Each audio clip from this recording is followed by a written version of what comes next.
Presentation laying out some of the strategies that Local First Arizona has developed in terms of building a more resilient Arizona across the state, recognizing that this includes both urban, rural, and tribal communities as key to really having a thriving state moving forward. So here are a couple of statistics that we saw, especially coming through the pandemic. Arizona ranked second in terms of the wealth divide.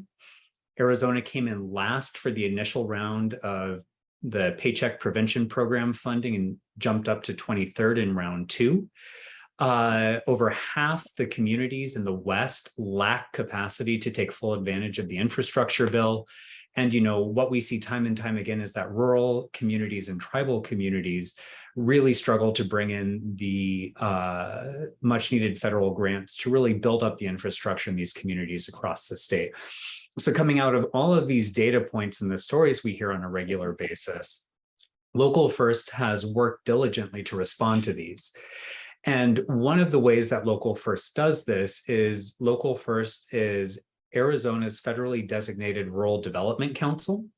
And what that means is we're a neutral convener who can bring together communities and leadership from across the state.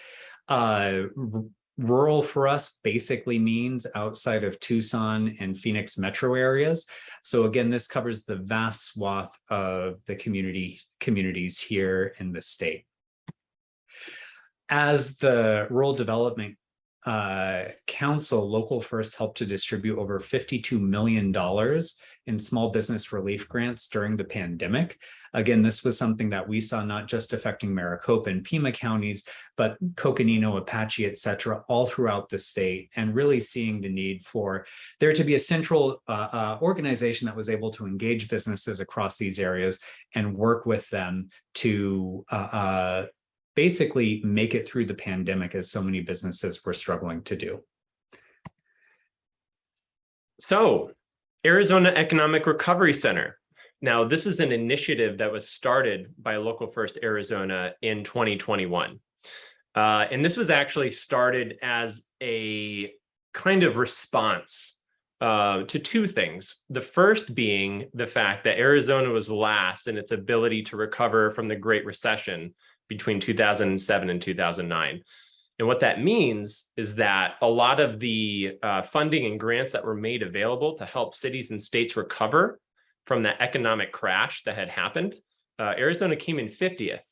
And that's because the same organizations, the same large organizations that already have staff dedicated to researching and getting grants, that's where all the money was still going. The money was not being distributed to the other small towns, the tribes, the rural communities that really needed this money to kind of help them bolster themselves against the impacts of the recession. And that was made all too clear during the pandemic at the beginning of 2020. So Local First knew that they needed to set up something to help nonprofits, tribal communities, and rural communities to get these dollars so that they could bounce back from these shockwaves when they hit.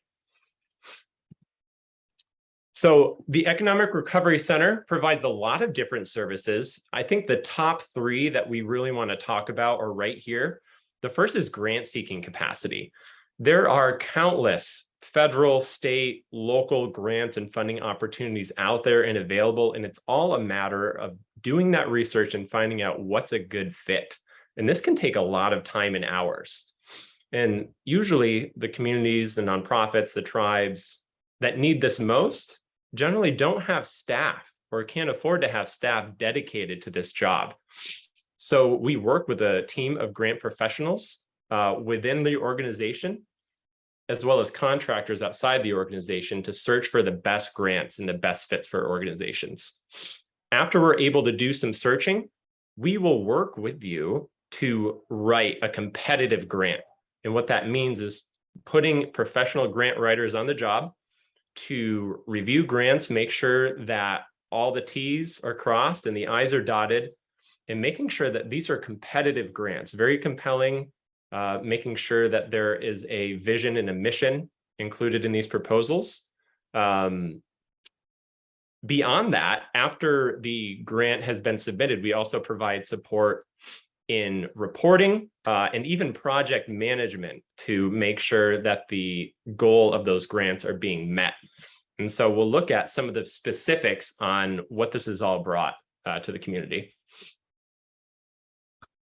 Just quick note on qualifying participants. So we provide this service to any nonprofit, any municipality, city, town, county that qualifies as a rural area. So essentially, even within Maricopa and Pima, we still provide this support. Tribal organizations especially, and unincorporated areas with CDC. So any unincorporated towns that may not even be like Cornville. Cornville's an unincorporated town. We provide grant assistance to towns and regions like that. So here, since 2021, when the Economic Recovery Center was launched, we've helped to secure over $31 million in grant funding to the tribes, nonprofits, and communities.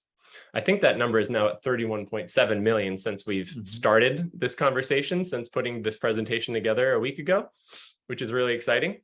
And here's just some of the numbers: 561 organizations assisted.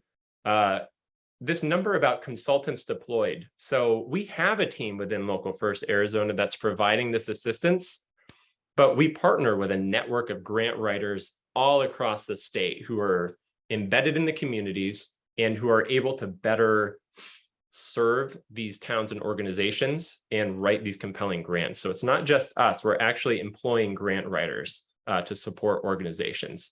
And we do this at no cost to the organizations that come to us for help. So we are paying and contracting with grant writers to provide this assistance for free. Here are some of the numbers on how much money has been awarded in each county. As you can see, organizations, towns, and tribes in every county in Arizona have been able to secure grants. We've had a lot in Maricopa County, of course, a good number in Maricopa County, but a lot of the larger projects have actually been outside of Maricopa and Pima County because we're really prioritizing these areas, especially when it comes to infrastructure. Here's just a little testimonial, and this is from the Creek Valley Health Clinic. This is up in Colorado City. This is in the northwestern corner of Arizona, right on the border of Utah. And they were looking for funds to recover from the pandemic, but also to set themselves up to be more resilient when, God forbid, the next disaster strikes. They're ready to have the staff and resources to be able to meet the challenges that come their way. On our website, you can find other examples of other organizations and businesses that have received grants. I know one of them in the town of St. John's, they won over $1 million to develop their own kind of economic development center. After they closed the coal plants there, they wanted to make sure that everyone there had a place to train and retrain for different work opportunities, knowing that the coal plants would close.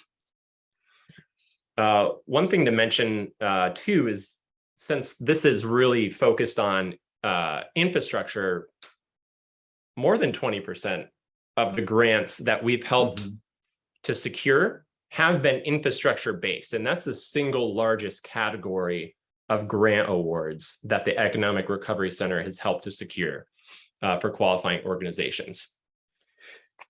Great, thanks, Nick. So real quick, we wanted to go through, because this is the sustainability, a combination of sustainability and rural and tribal networks, we wanted to talk a little bit about different energy grants that are on the horizon that are available to municipalities, to tribal communities, to rural communities.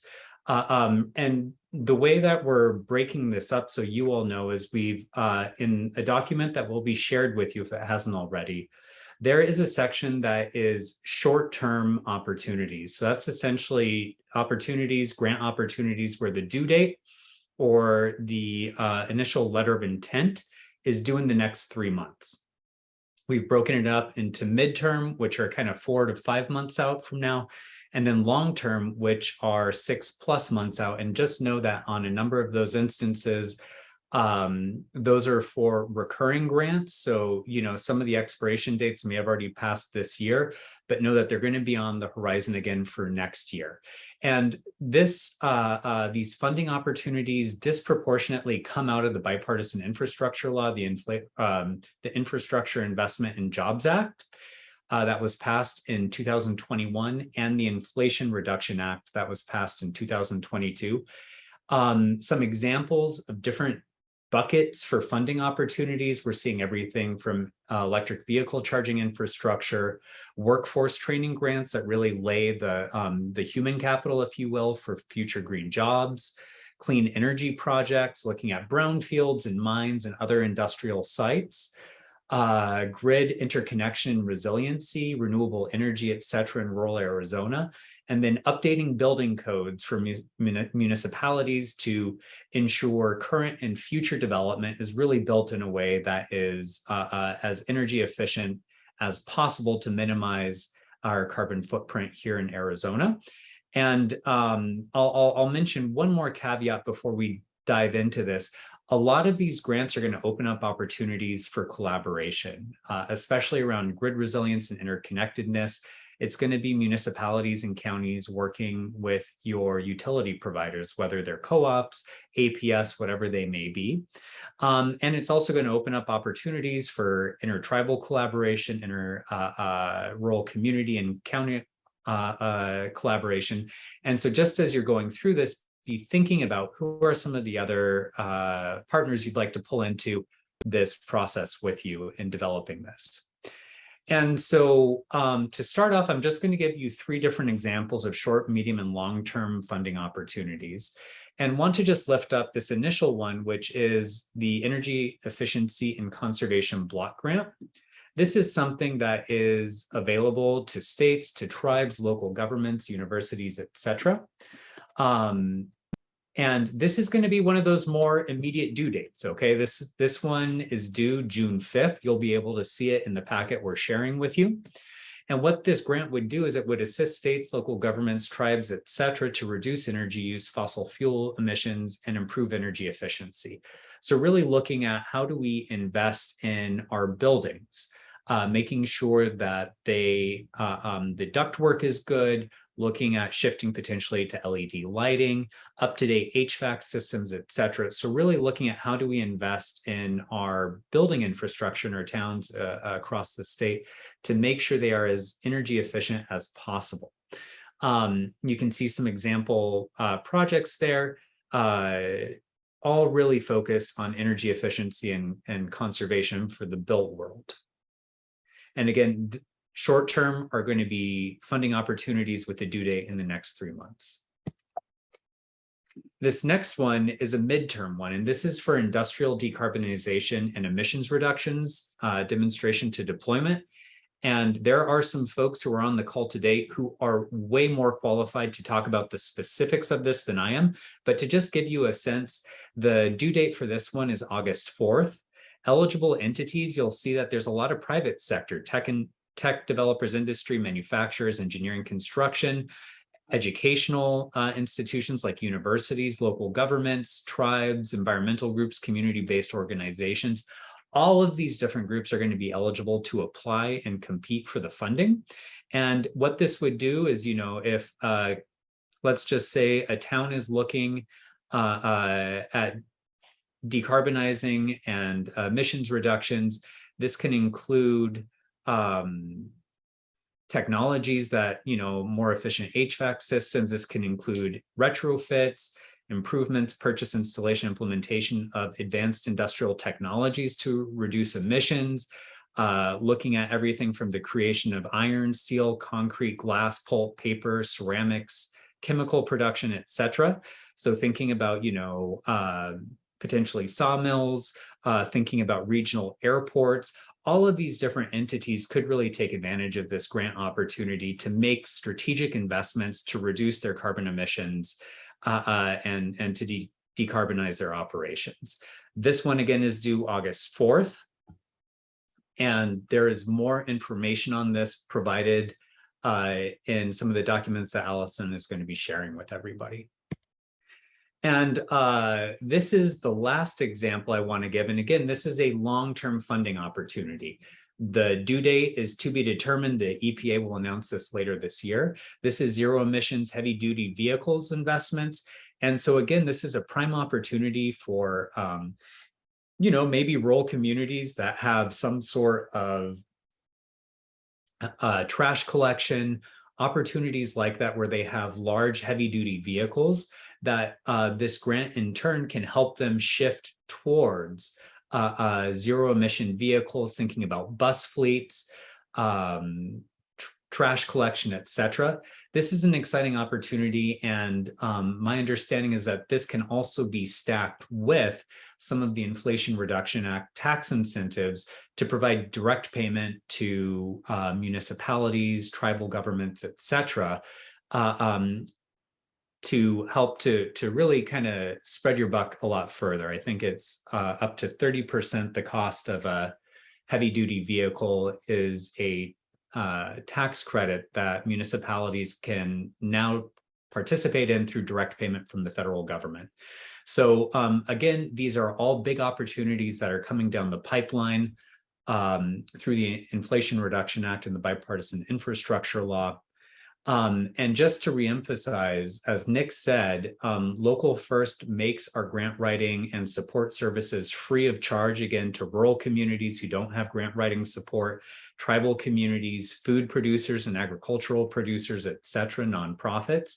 And we're able to offer those services free of charge due to the generous investments from our many funders who have made this project, the Economic Recovery Center, reality. And so, I think for now, if you have any questions, you can get more information on the Economic Recovery Center. If you look up economicrecoveryaz.com, that'll take you straight to the Arizona Economic Recovery Center page. And I believe both Nick and my contact information should be shared out with you as well.